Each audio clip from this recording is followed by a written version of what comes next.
So asking that question, right? Asking that question, her calling me may have been her way of crying out for help. That's incredible. She did not herself say, I just took an overdose. She did not tell me. And my asking her the question was not causing her to kill herself. It was actually saving her life. So I think that vignette is so important that at that moment, something may be happening. Yeah, Right? that's just incredible. As similarly, a little different, but akin, is very many years ago when I was the medical director of a preschool service. And we had a number of young children who had been abused and were in foster care, right? And in majority, foster care can be a healing, positive experience with caring foster parents. However, on occasion, the child is being abused in their foster home. And just because the child has the history of abuse does not mean they are not currently being abused. Right. And so similarly, in terms of suicidal thinking and behavior, you have to ask now what's happening. Absolutely. Now, we kind of touched on some of these. What are some common misconceptions about suicide? I think that you have to have a DSM-5 mental illness, right? Which isn't true.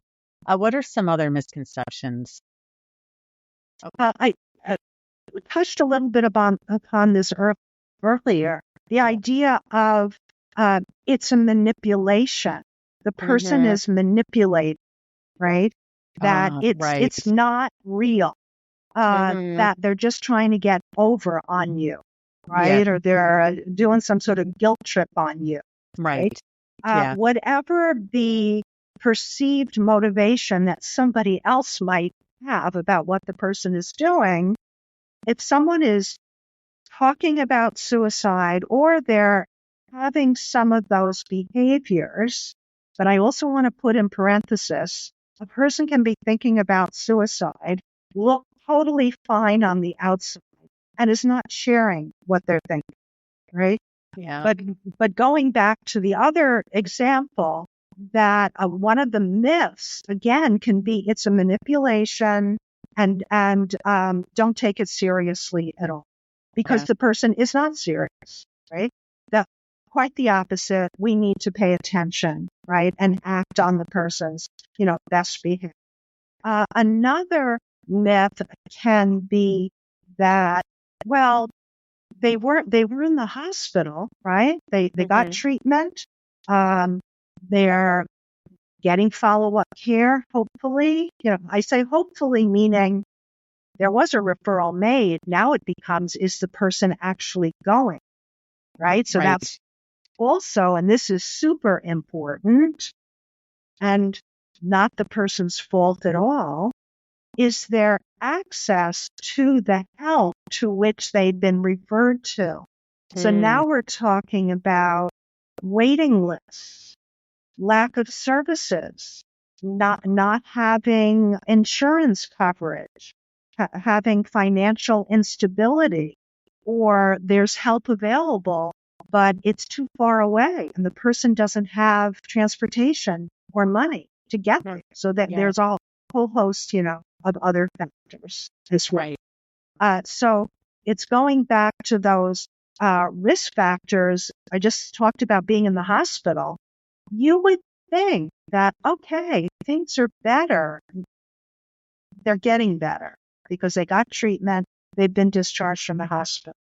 Right. But did you know that there's an increased risk of suicide attempts in the first few weeks out of the hospital? Yeah, I've heard that. I'm not surprised. Yeah. I mean, that's true, right? Right. So all the more reason for continued support, right? And wariness, right? So you may not want to be prescribing the month's worth of medication. People can attempt suicide on the medication that they're prescribed.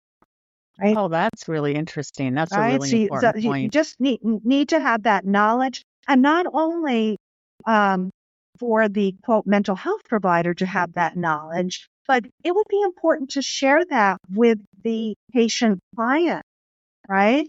Hmm. That so wonderful that you either reached out for help or you got help and you went to the ER and now you've received some treatment. However, this is a transition time, right? Not out of the water yet. We're here to help you. And there's potential for your mood to slip back again and for you to have suicidal thoughts again. So please reach out to me. Here's the 988 number.